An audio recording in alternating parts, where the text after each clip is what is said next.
Discovery, this is ABC News. How do you hear me? We've got you loud and clear. How do you hear us? I hear you loud and clear, and boy, it's tough following my colleagues from ESPN, but I'll give it a shot. Now, for Karen Nyberg, you told me before you launched you were taking up a list of photos and video you wanted to be sure to capture when you were in orbit. How'd you do on that list, and what's your favorite picture so far? Well, I was able to get pictures of the personal items that I was hoping to, and a lot of pictures out the window. The favorite that I have so far was looking out the window of the new Japanese module. It's a great view, looking in a direction that we can't see in the other parts of the U.S. segment. And watching the sunset there was my absolute favorite, and I think we did get a couple pictures of that. Between the robotics and setting up Kibo, it doesn't look, Karen, like you had a lot of spare time on your hands up there.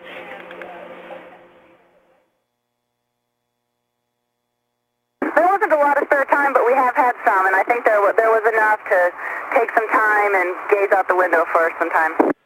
Now, some of my colleagues in New York were asking how you kept your hair in place. It seemed to be floating everywhere. Did it ever get caught on the Velcro on the space station? Yeah, that is kind of a problem. It does get caught in Velcro. For the most part, I kept it back in a ponytail. I did let it free once in a while after I washed it. Just tried to keep it out of the face of my crew members. Now, for Mike Fossum, during 114, your scout knot tying skills came in handy. What scouting skills did you use on this mission? Well, believe it or not, we tied some knots again. We tied some tethers inside of the boxes that Ron and I took outside, and we were kind of running. We were carried so many tools and things outside, we were running out of hooks, and so found a handy knot, a clove hitch knot, to tie these tethers into the bag again. Now, for Aki, you left behind a space station that's now 71% complete. What did you think as Discovery undocked yesterday and you saw Kibo in place? Well, it was really amazing. I've seen the Kibo on the ground so many times, but seeing it on orbit, already assembled to the space station, and when we undocked and flew around, it was just amazing. I can't really explain it. For Commander Mark Kelly, let's see, I'm going down the list of what I saw you do. You moved cargo, you delivered plumbing supplies, you did some electrical work, you're in charge of compacting the garbage. Now, just what is the glamorous side of your job?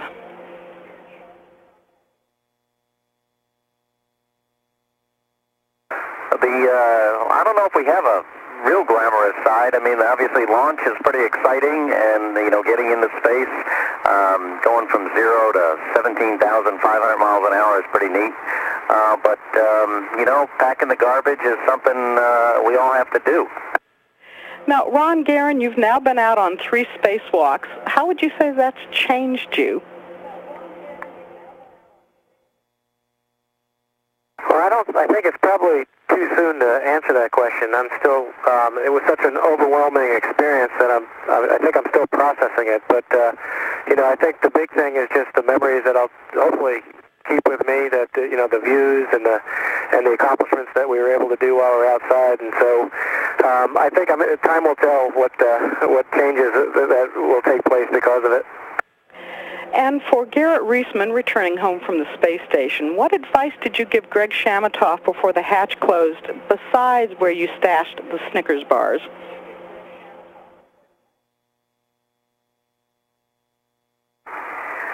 Well, Taz didn't need that's what his nickname, Greg Shamatoff, Taz.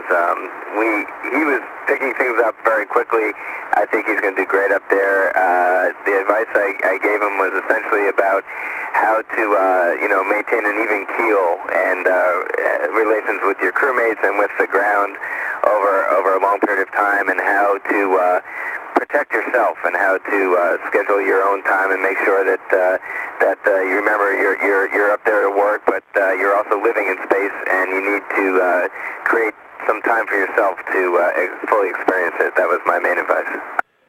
And for pilot Ken Ham, I'm thinking this mission lived up to your expectations?